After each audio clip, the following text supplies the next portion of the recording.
예, 안녕하십니까. 여러분들의 백만장자입니다. 사랑합니다. 여러분, 뭔가가 일어날 것 같은데, 뭔가 변화가 있는 것 같은데, 자, 그 변화를 콕 집어서 여러분들에게 전달을 좀 드리도록 하겠습니다. 이제 하반기 얼마 남지 않았는데요.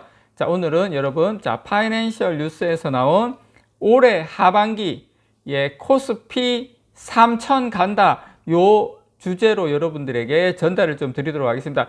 3000포인트 가면 누가 갈 건지, 어떻게 갈 건지에 대해서 여러분들께 설명을 좀 드리도록 하겠습니다. 자, 일단 여러분, 코스피 3000 간다는데 지금 위치를, 참고로 여러분, 지금 이게 코스피 월봉입니다. 코스피 월봉 최고점이 3300이었죠. 3300이었는데, 자, 지금 보시면 모든 이동평균선이 이번 달에 모아져 있습니다. 모아져 있고, 추세적으로 5월봉 위에 올라와 있기 때문에 추세적으로 상승 추세가 살아 있는데, 보시면 제가 검정색 선을 쭉 그었죠. 자, 여기가 지금 거의 지금 보시면 작년 뭐 초중반부터 계속 지금 어떤 횡보하고 있는 그 구간입니다. 여기를 이제 돌파가 얼마 남지 않았다는 거죠. 이제 여기를 돌파하면 코스피가 하반기에 3000포인트도 갈 수 있다. 저도 이 부분에 대해서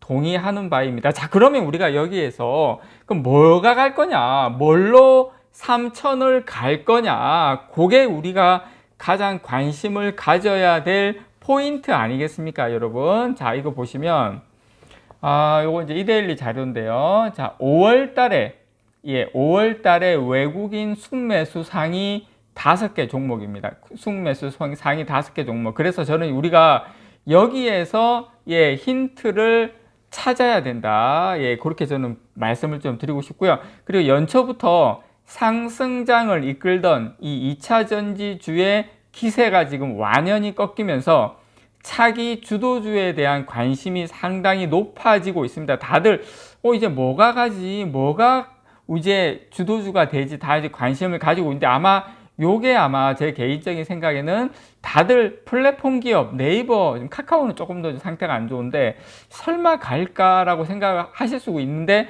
저는 이제 허를 찌르는 이쪽에서 상승이 나올 가능성이 있다라고 봅니다. 물론 삼성전자 뭐 하고 현대차 같이 가겠죠. 하이닉스도.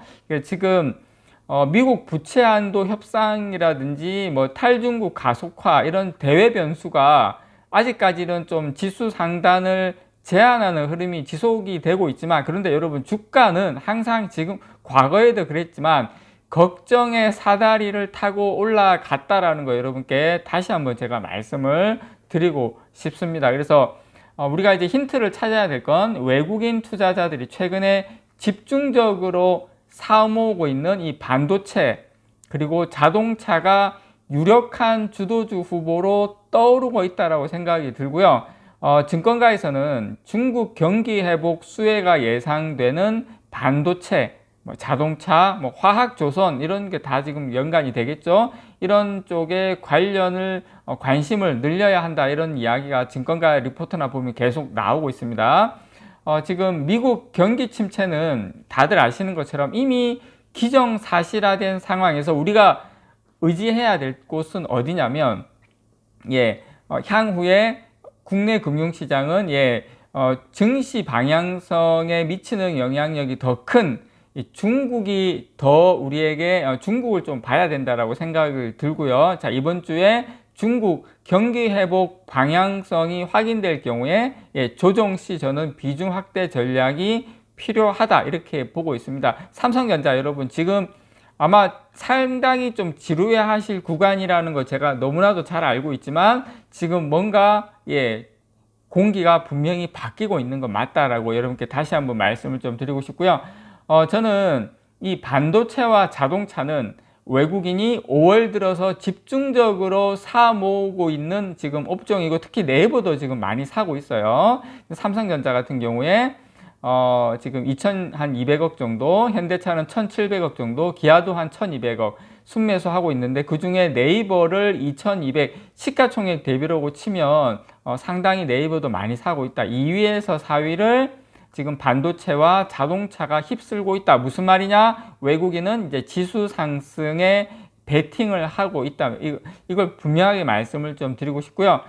최근 기관의 수급 악화, 개인의 투자 심리 위축으로 수급 주도권이 외국인으로 넘어갔다라는 거 다시 한번 말씀을 좀 드리고 싶고요. 외국인은 지난 2일부터 이날까지 대형주를 중심으로 거의 5천억 가까이 계속 사들이고 있는데, 뭐 기관 투자자들이야 제가 말씀을 안 드리겠습니다. 그런데 개인 투자자들은 지금 거의 7천억 원 가까이 팔아치우고 있다라는 거 여러분께 다시 한번 말씀을 좀 드리고 싶습니다. 자, 그러면 증권가에서 올해 자, 이제 주도주는 대충 우리가 그래, 자동차나 반도체 그리고 이제 뭐 플랫폼까지 여기가 이제 지수 주도주가 될 것 같은데, 자, 그러면 이 3,000포인트를 회복을 하는데 무엇으로, 종목은 나왔고 무엇을 배경으로, 무엇을 근거로 3,000포인트가 갈 수 있느냐. 자,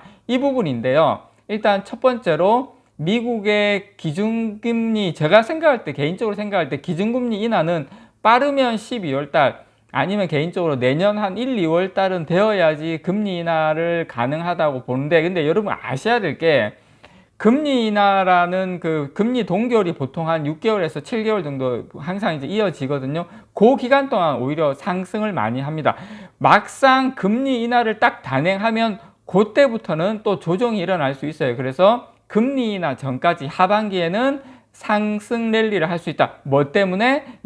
그 기준금리 인하 기대감에, 기준금리 인하 기대감에 대한 소비 회복 가능성, 그 다음에 달러 약세, 금리를 인하하면 그때부터 달러 약세로 되니까 이 환율 효과가 크죠. 우리나라 같은 경우 지금 뭐 1,330원 정도 가 있는데, 앞으로 달러가 약세로 가겠다, 뭐 1,200원대로 1,100원대로 내려가겠다라는 그 효과가 이제 외국인 자금이 우리나라로 더 들어올 수 있게 하는, 이게 코스피가 3,000포인트가 가게끔 하는, 자, 원동력이 될 가능성이 크다고 보고요. 어쨌든 지금 증권가 보고서를 봐도 올해 하반기 주식시장은 상승할 가능성이 매우 높다라고 보고요. 코스피 지수가 직전 고점까지, 직전 고점은 3,300포인트가 되거든요. 여기까지도 오를 가능성이 있다. 이 부분에 대해서는 DB투자증권 보고서에서 이런 내용이 나왔습니다. 참고로 여러분께 말씀을 좀 드리고 싶고요. 어쨌든 올해 하반기 세간의 우려와 달리 강세장이 펼쳐질 것이라면서 코스피 3,000을 지금 주장을 하고 있다는 거 말씀을 좀 드리고 싶습니다. 자, 물가 상승률의 하락, 추가 하락, 그 다음에 은행 위기에 대한 강한 경계 인식. 저는 이제 여기에서 더 크게 그 은행 쪽 파산이라든가 이런 건 일어나지 않는다고 봐요. 근데 우리가 봐야 될 거, 내년에, 자, 2024년 대선, 우리나라 대선이 아니고 미국 대선이죠. 대선 등을 감안을 하면, 자, 미국 연준에서 기준금리에 대한 인하 여지가 저는 충분하다고 봅니다. 올 하반기 연준이 기준금리를 인하할 여지를 반영을 해서 지금 장단기 금리차가 확대가 되고요. 이를 통해서 주식시장은 상승세를 이어갈 전망이 상당히 크다고 봅니다. 자, 하반기에 미국 등 주요국의 소비가 이제 구매력 제고와 맞물리면서 양호한 모습을 보일 가능성이 상당히 높고요. 이를 통해서 주식시장은 저는 상승세를 이어갈 것이라고 봅니다. 자, 물가 상승률이 하락하면 당연히 구매력은 올라가겠죠. 그리고 거시 악재가 해소되면서 증시가 상승 랠리를 펼칠 가능성이 높다. 자, 이렇게 되면서 자연스럽게 환율에 의한 주식시장의 증폭 효과가 우리나라 같은 경우에는 상당히 두드러집니다. 그래서 연준이 완화적인 통화정책으로 선회할 경우에 달러가 급락에 가까운 약세가 펼쳐질 가능성이 상당히 높습니다. 그래서 미국 금융시장에 머물던 달러가 미국 밖으로 이전을 한다면 이머징 마켓, 그 중에서도 우리 한국 주식시장의 달러 수급의 수혜가 왕창 일어날 가능성이 상당히 높다. 자, 대만 쪽도 상당히 유력하긴 한데, 대만은 이제 TSMC나 여러 가지 지리적인 그런 문제가 있기 때문에 저는 개인적으로 우리나라, 그 다음에 일본, 그 다음에 이제 홍콩이나 중국 쪽으로 이제 그 자금이 가지 않을까 그렇게 생각을 합니다. 이상 여러분들의 백만장자였습니다. 사랑합니다, 여러분.